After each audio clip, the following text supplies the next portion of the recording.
This video is brought to you by HalloCasa. Our tool transforms independent local real estate agents to global real estate agents. Create your own profile for free and get contacted by international investors. Sign up with the link in the description. Hello and welcome everyone to our 136th session of HalloCasa. My name is Michael and today I'm talking to William Parmer. William is the local Meetup manager of Master Passive Income and the Real Estate Wealth Builders Conference. He's a real estate investor and coach who works with new investors to help them close that first cash flowing rental property in their first path to financial freedom. He also helps other investors scale their business into six-figure real estate businesses. William Parmer is the big believer in helping others connect in real relationships to help each other to invest better. He's also the co-host on the Breakthrough Investor podcast and MPI YouTube channel with Dustin Heiner. William, I am pumped to have you on the show. Why don't you introduce yourself to our audience? Love to, Michael. I'm very excited to be here as well. Thanks for the introduction. It's very kind of you. So I started my real estate journey a couple of years ago, if I'm not mistaken, 2020 timeframe. So it kind of all started. I'm prior military, and I got out of the military and ended up going into law enforcement. And then when I was in law enforcement, COVID happened, and we really weren't allowed to do our job very much for the concern of the disease being very rampant, things like that. So I realized for hours and hours at night, because I was on patrol at night, that I was not really learning very much while I was sitting in my car.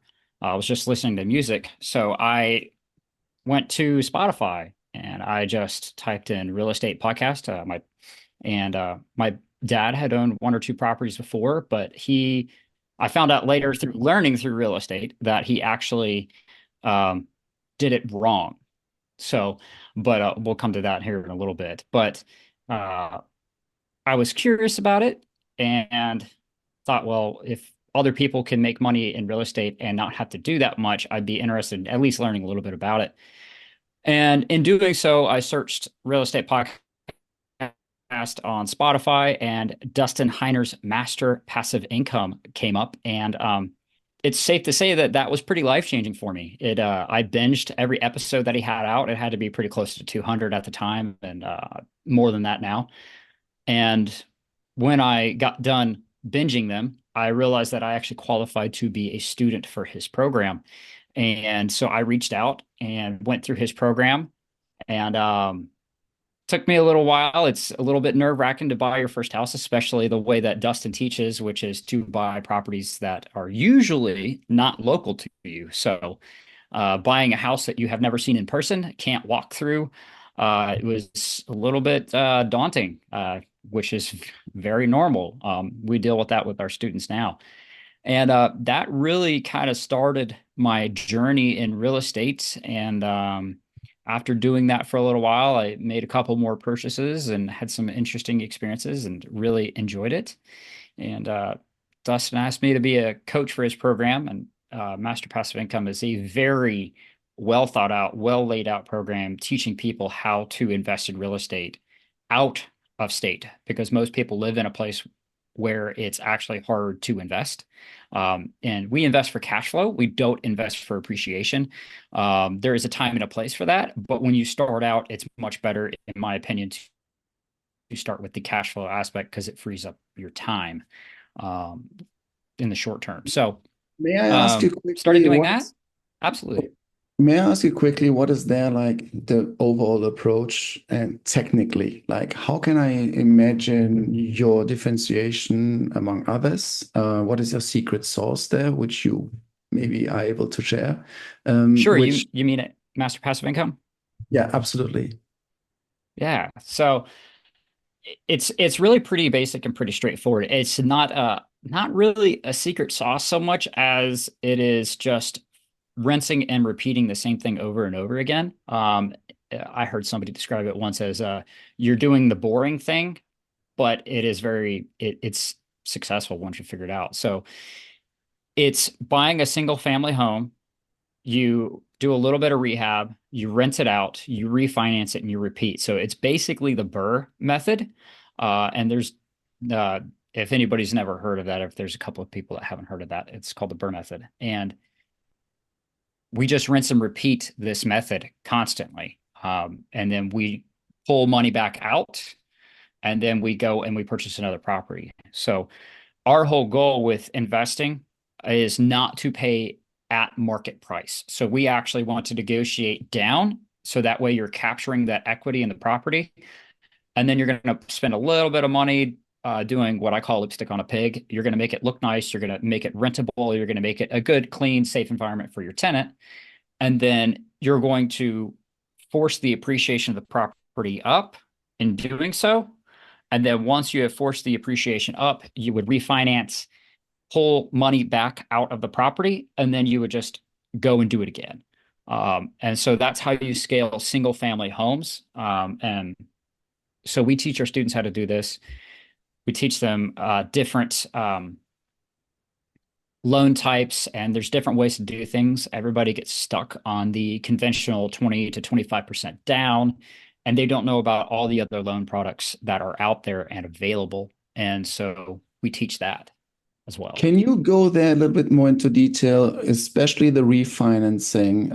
Maybe it's something which is more accessible in the US than in Europe because I'm locked.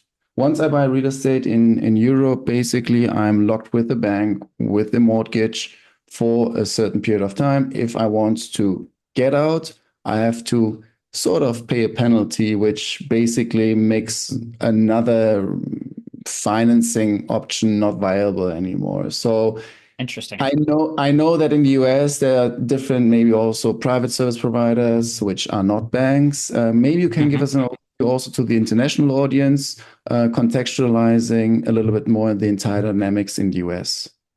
Sure, absolutely. So ours sounds a little bit similar with some differences. So if you get under a mortgage and you're locked in for, let's pick a number, like 30 years, right? And you can't get out of it, otherwise you pay a penalty. So for the US market, how it works here for a conventional type loan, it would be a 30-year fixed rate, meaning that the interest rate does not vary at all during that 30 years. And at the end of 30 years, you would own the property. The way it works here is you can do what is called a refinance. So you can go to either the same bank or another bank and you can say, hey, my property has increased in value so much that I would like to refinance and pull cash out, which is what we call a cash out refinance. And we want to pull that cash out, and you're taking the original loan and you're now moving it over to a new entire loan. So when you do this, you're taking money from here, you're paying off the original loan, and any excess money out of that is now yours as the owner. So that's a cash out refinance. Now, a regular refinance is doing the same thing, but you're not taking any cash out. And the advantage in what we kind of look at is if you have a home in, like, let's say an 8% interest rate for 30 years and the rates drop like they did in the US like 4 or 5 years ago down to 2.5%, things like that, you could do a refinance right there and it drops your mortgage payment down those percentage points, but it's a completely new mortgage. So if you had 15 years left on your mortgage, well, now you have 30 years left on the mortgage and so on. But it's for less amount, costs less monthly.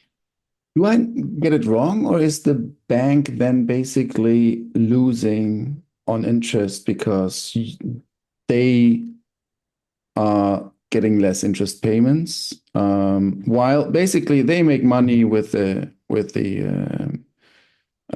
gap between They do. let's say the Libor or the Eurobor, whatever it is, and they have then the gap and they make the money, but yeah, basically with this arbitrage.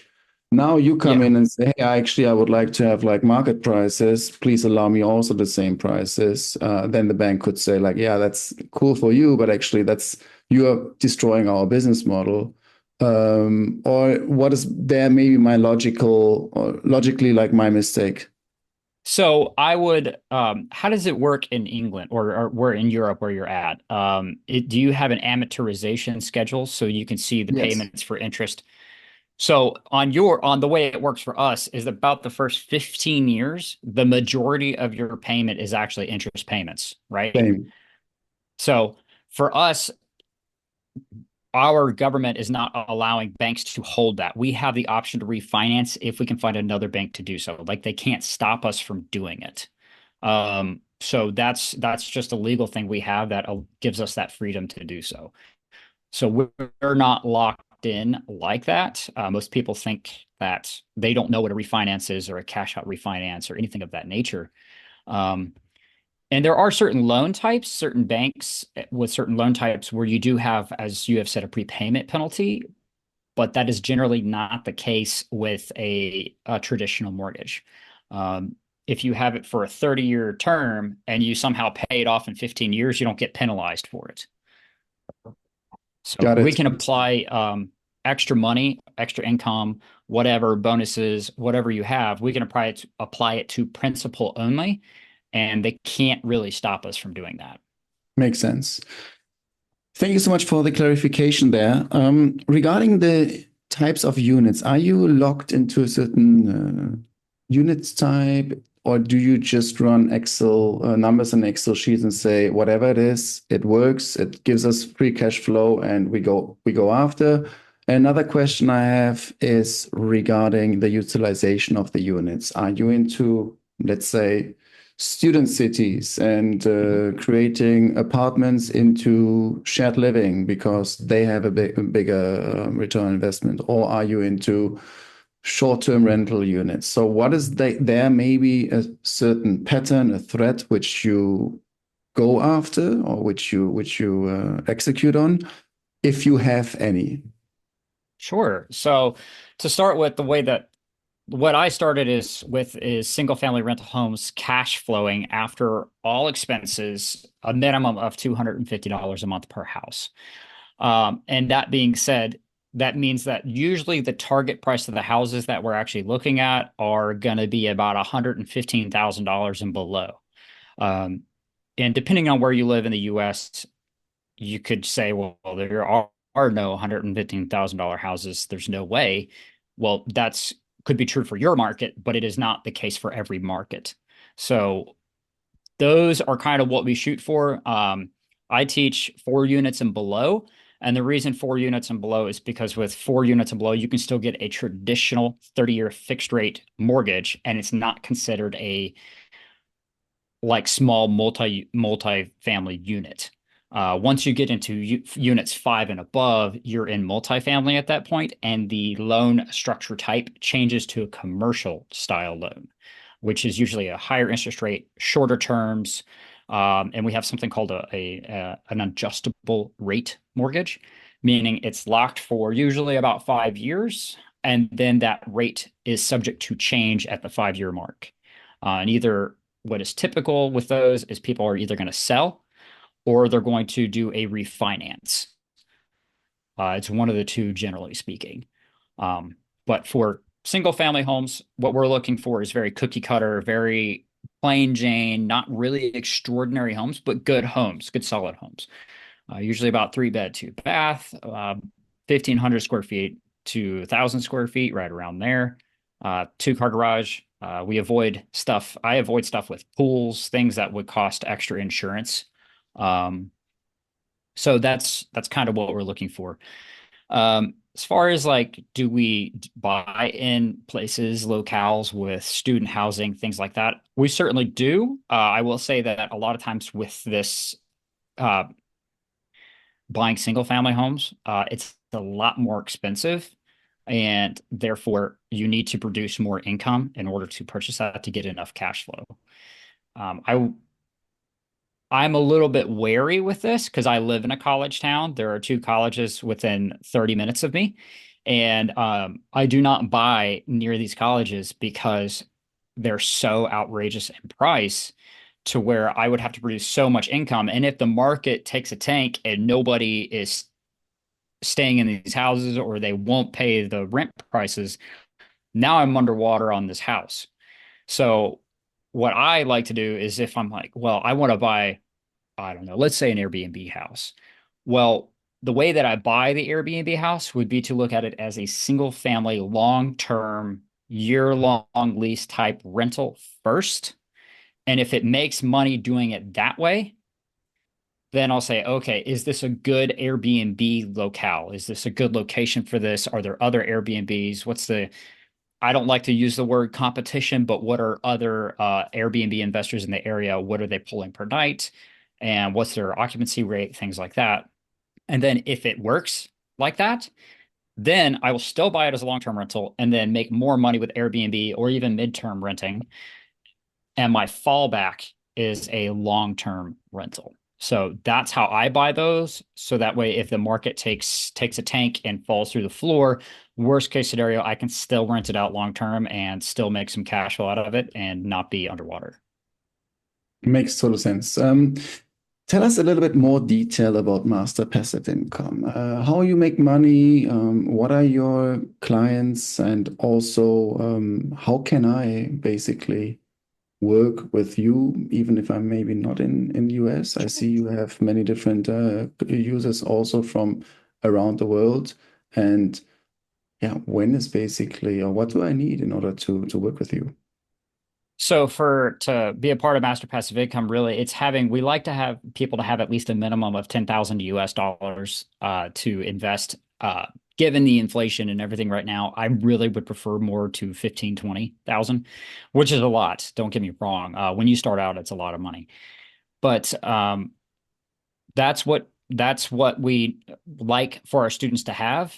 It does cost some money for the coaching, but inside the coaching, what you're getting is your our my coach and mentor Dustin Heiner has really built out a pretty amazing and robust system. So inside of it, we teach people how to build your business. So we don't say go buy a house and then find a property manager to manage the property and make money. That is the absolute wrong way to do it. I'm a firm believer in that. We want you to build the business first and then find your property managers and then you go find houses. That way you're eliminating a lot of issues where you could lose a lot of money. So our goal is to get people to financial independence, start getting that passive income coming in. And inside of everything, it's hours and hours of videos doing step-by-step walkthroughs of how to set up an LLC, where to set up the LLC, how to run the numbers, how to build your team, what things to look for, what locations. We also go into how to find localities to actually invest. Because, like, let's say I'm in Virginia, right? I have a house in Ohio that I have never seen. I never been to Ohio until 3 years after I bought it, and I was 30 minutes away from where the house was. And I actually had the sidebar thought, like, maybe I'll just go drive up there real quick. But I realized that would be an absolutely pointless hour-long trip there and back. It just wasn't worth my time to go do. And I still have never seen it to this day. And it makes money every single month. I have a property manager. He just tells me if there's something we need to fix and so on and so forth. But we teach people how to do this and to do it the right way. And it's once you're a part of this program, you have lifetime access to the product, the videos, things like that. We also have a student community, so students can speak with each other and help each other out because there's only so many coaches. But once you get a lot of brains together, you get a lot of different options. And I guarantee you, there's students that know things that I don't know, 100%. And so we want that to be available for everybody as well. The whole goal is to share information with each other and help each other succeed in real estate and get passive income so that way their lives get better and they're providing safe, clean housing for people who don't want to own a house. And there's plenty of those. Got family members that really don't want to own a house, which I think is fantastic. I'll buy a house and they can pay me rent. That's fine.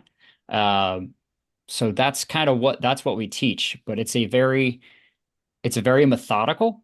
And once you learn it, it's not like we love to have our students re-up and do it again with us. It's a 6 month, you get coaching. If you pay for one-on-one, you get coaching for 6 months. And then you would have to renew again. But if you've got it down pat and you were like, well, I think I can do this on my own now, things like that. That's great. Go do it. You have all of this at your disposal now. Go forth and do great things. So we want to promote people being successful in this, and we just want to help people do it. Perfect.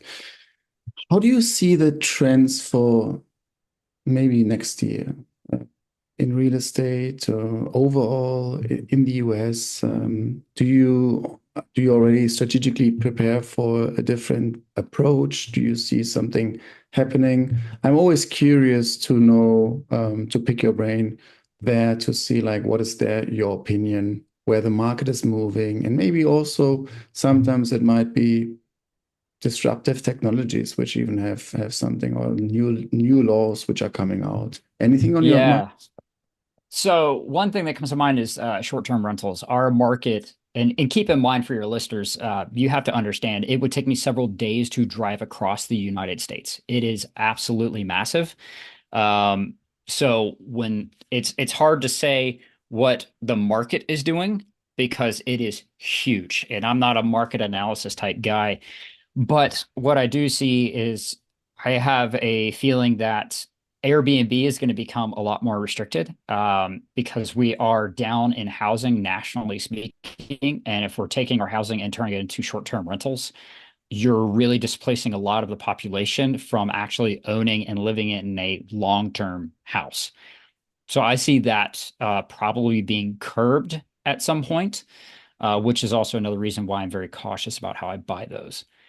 And then across the board, what I'm looking at is what are safe investments? What are gonna things investments that are gonna be here for a long time? And one of the things that Dustin is mindful of, and I'm mindful of as well, is if there is another recession, so to speak, down the road, and I don't have a crystal ball, but if there is one, how do you prepare for that? And one of the best ways we prepare for that is by buying single family homes and properties in general at a number that makes sense. Because in real estate, you make money when you buy the property and you realize the money when you sell it.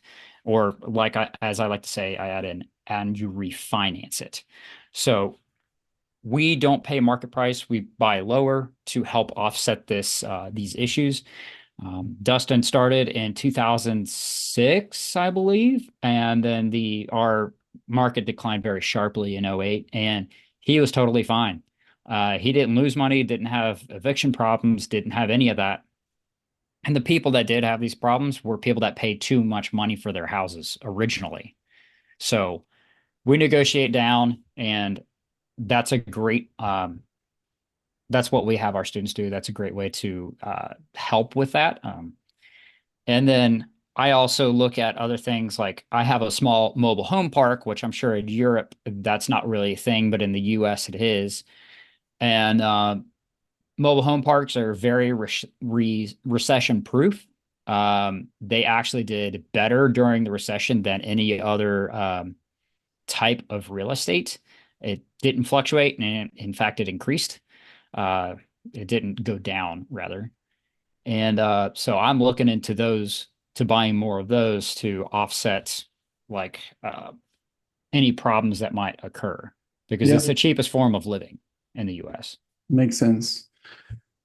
Okay, interesting. William, thank you so much for all your information. You taught us a lot. You gave us a very interesting overview on your trajectory, where you're coming from, your motivation in starting real estate, also your entire community building and your, well, very, very successful courses, communities, and also your entire wisdom.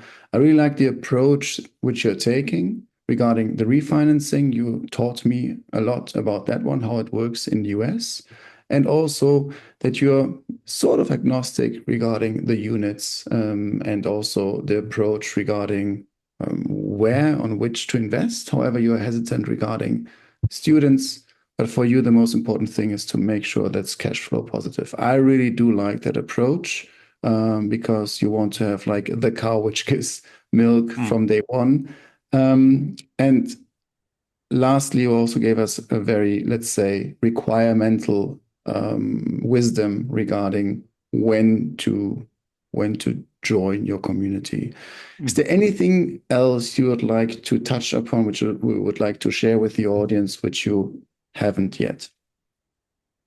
Um, I would say that if you're curious about real estate and you want to know more, um, there is so much free information out there. There's podcasts, there's Michael's podcast, there's my podcast with Charles Rose Jr., who's the co-host of Breakthrough Investor.